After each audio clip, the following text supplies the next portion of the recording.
Warga Jalan Arwana Raya, Kelurahan Pajagalan, Kecamatan Penjaringan, Jakarta Utara, geger usai temuan jasad bocah perempuan di sebuah kamar kos. Jasad korban terlentang di kolong tempat tidur dan tidak mengenakan pakaian. Kondisi korban sudah membusuk, diduga sudah tewas beberapa hari lalu. Di dalam kamar ditemukan buku tabungan, pakaian, sandal, dan botol minum. Menurut warga, korban berusia sekitar 5 tahun tinggal bersama ibunya. Namun saat penemuan jasad, ibu korban tidak berada di lokasi. Dan dari penghuni kos-kosan pernah ngedengar anaknya sering digebukin sama si orang tua ibunya ini. Ya, itu pun ada bekas tanda biru ya di bawah mata ya. Polisi masih mendalami kondisi ibu korban yang diduga mengalami gangguan jiwa. Dari Jakarta, Rizky Faluvianius melaporkan.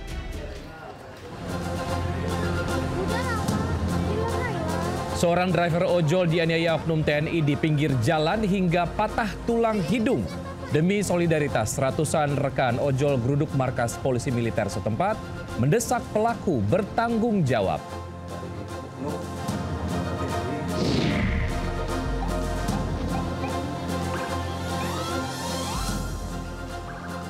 Perlawanan warga stop strobo dan sirine patwal di jalan berhasil. Kepala Polisi Lalu Lintas akan membekukan strobo dan sirine kendaraan patwal agar jalanan tidak bising dengan suara totot buk-buk saat macet. Oktober gaji Pak RT dan Pak RW di Jakarta naik Rp500.000. Gaji Pak RT naik jadi Rp2,5 juta per bulan, sementara Pak RW jadi Rp3 juta.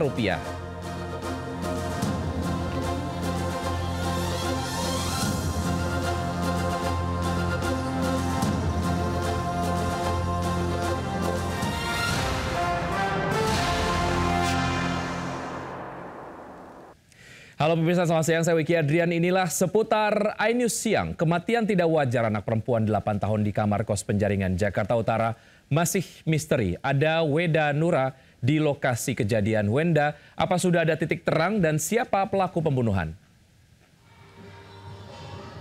Baik, selamat siang Wiki dan juga pemirsa. Saat ini saya berada langsung di lokasi kejadian. Ditemukannya mayat seorang anak perempuan berusia 8 tahun yang ditemukan tewas di sebuah kamar di kos-kosan di kawasan Jakarta Utara.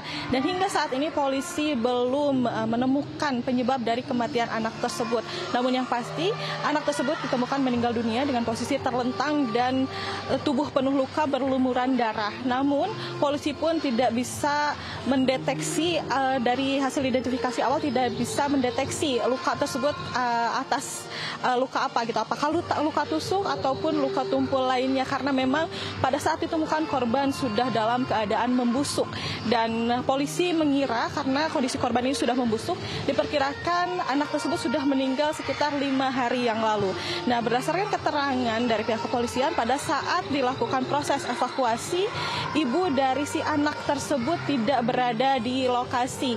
Jadi memang anak tersebut tinggal di sini dengan ibunya, namun pada saat dievakuasi ibu tersebut tidak ada di lokasi. Namun saat ini ibu dari anak yang meninggal dunia ini ditemukan di Jalan Kertajaya dan saat ini sudah berada di Polres Jakarta Utara untuk dilakukan proses penyelidikan atau dimintai keterangan lebih lanjut. Dan perlu kami informasikan bahwa awal mula ditemukannya mayat seorang anak berusia 8 tahun ini adalah karena salah satu penghuni kos yang mencium bau tidak sedap. Lalu ketika si ibu dari anak tersebut tidak ada, ia melihat ke atas dan terlihatlah ada seorang mayat perempuan. Lalu melapor kepada petugas sekitar dan melalui proses identifikasi awal ditemukanlah anak berusia 8 tahun yang meninggal dunia dan ditemukan berinisial AR. Dan perlu kami sampaikan juga bahwa kematian dari bocah tersebut masih penuh tanda tanya dan akan segera kami informasikan jika ada informasi lebih lanjut. Wiki. Baik Wenda, terima kasih. Dan pemirsa, setelah menuai protes luas, penggunaan strobo atau sirine oleh kendaraan pengawal pejabat tidak terdengar lagi di jalanan Jakarta pagi tadi.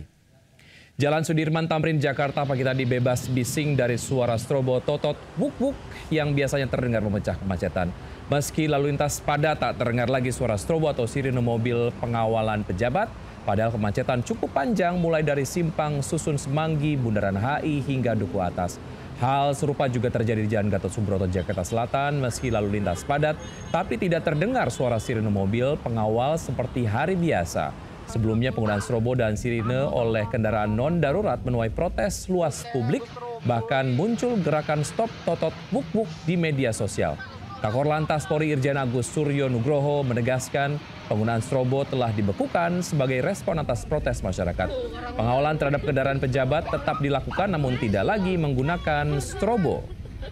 Dan bahkan saya Kakor Lantas saya bekukan untuk pengawalan menggunakan suara-suara itu. Karena ini juga masyarakat terganggu, apalagi padat, ini kita evaluasi biarpun ada ketentuannya. Pada saat kapan menggunakan sirine, termasuk tatot, dan ini saya terima kasih kepada masyarakat. Dinilai sukses tekan kemacetan hingga 24%, rekayasa lalu lintas di Jalan TB Simatupang bakal dilanjutkan hingga Oktober 2025. Kendaraan roda 4 di Simatupang menuju Lebak Bulus masih boleh masuk tol gratis di Tol Fatmawati 2 pagi ini. Sepekan setelah rekayasa lalu lintas diberlakukan, Pemprov Jakarta mengklaim kemacetan di TB Simatupang bisa turun 24%. Kendaraan yang semula berjejal di jalan arteri dialihkan sebagian ke jalan tol. Rencananya rekayasa lalu lintas ini berlanjut hingga Oktober 2026, maksud kami 2025, seiring target selesainya seluruh proyek galian di Jalan TB Simatupang. Pemirsa, terhitung mulai Oktober 2025, Pemprov DKI Jakarta menaikkan insentif bagi Ketua RT dan RW di Jakarta hingga 25%. Ketua RT yang awalnya mendapatkan insentif 2 juta, kini mendapatkan 2,5 juta rupiah per bulan. Sementara Ketua RW dari 2,5 juta menjadi 3 juta rupiah lebih. Wakil Gubernur Jakarta Rano Karno menyatakan jika insentif Ketua RT dan RW mulai Oktober 2025 naik 25%. Kenaikan insentif ini juga dimasukkan dalam anggaran pendapatan dan belanja daerah perubahan APBDP DKI Jakarta. Namun ia mengaku jika besaran kenaikan ini belum sesuai dengan janji kampanye Pramono Rano pada kampanye Pilgub 2024 lalu, di mana akan melipat gandakan insentif RT/RW. Kenaikan nantinya akan dilakukan secara bertahap agar sesuai kemampuan fiskal daerah. Sementara itu di Jakarta jumlah pengurus RT mencapai 30.894. Sementara RW tercatat 2.741, sehingga rencana penggandaan insentif masih realistis dilakukan. Kenaikan ini diharapkan bisa meningkatkan semangat pengurus RT dan RW dalam menjalankan tugas pelayanan masyarakat, mulai dari pendataan warga, pengelolaan lingkungan, hingga menjadi jembatan komunikasi antara masyarakat dengan pemerintah kota. Tim Liputan iNews melaporkan. Akibat cuaca ekstrim, harga cabai merah besar kini melejit hingga Rp100.000 per kilogram di Pasar Tagok Padalarang, Kabupaten Bandung, Jawa Barat. Dan sementara di Semarang, Jawa Tengah, harga semua jenis cabai juga mengalami kenaikan hingga membuat pendapatan pedagang menurun. Sudah sejak sepekan terakhir, harga cabai di pasar tradisional Tagok Padalarang, Kabupaten Bandung Barat terus mengalami kenaikan. Bahkan untuk cabai merah besar yang sebelumnya Rp40.000, kini mencapai Rp100.000 per kilogramnya. Sementara untuk cabai keriting yang sebelumnya harganya Rp30.000, kini mencapai Rp70.000 per kilogram. Kenaikan ini diduga akibat stok barang berkurang akibat gagal panen dampak dari cuaca ekstrim. Akibatnya pembeli mengurangi penggunaan cabai yang menyebabkan pendapatan pedagang menurun. Sementara di Semarang, Jawa Tengah, kenaikan harga semua jenis cabai juga dikeluhkan pembeli. Kenaikan sudah terjadi sejak seminggu belakangan juga akibat petani gagal panen dampak cuaca ekstrim. Harga cabai merah keriting yang awalnya Rp40.000 kini menjadi Rp60.000 per kilogram. Sementara untuk cabai rawit merah dari Rp30.000 kini menjadi Rp50.000 per kilogram. Pedagang mengaku omsetnya menurun hingga 30% akibat kenaikan ini. Mereka hanya berharap pemerintah bisa menstabilkan harga cabai. Tim Liputan iNews melaporkan.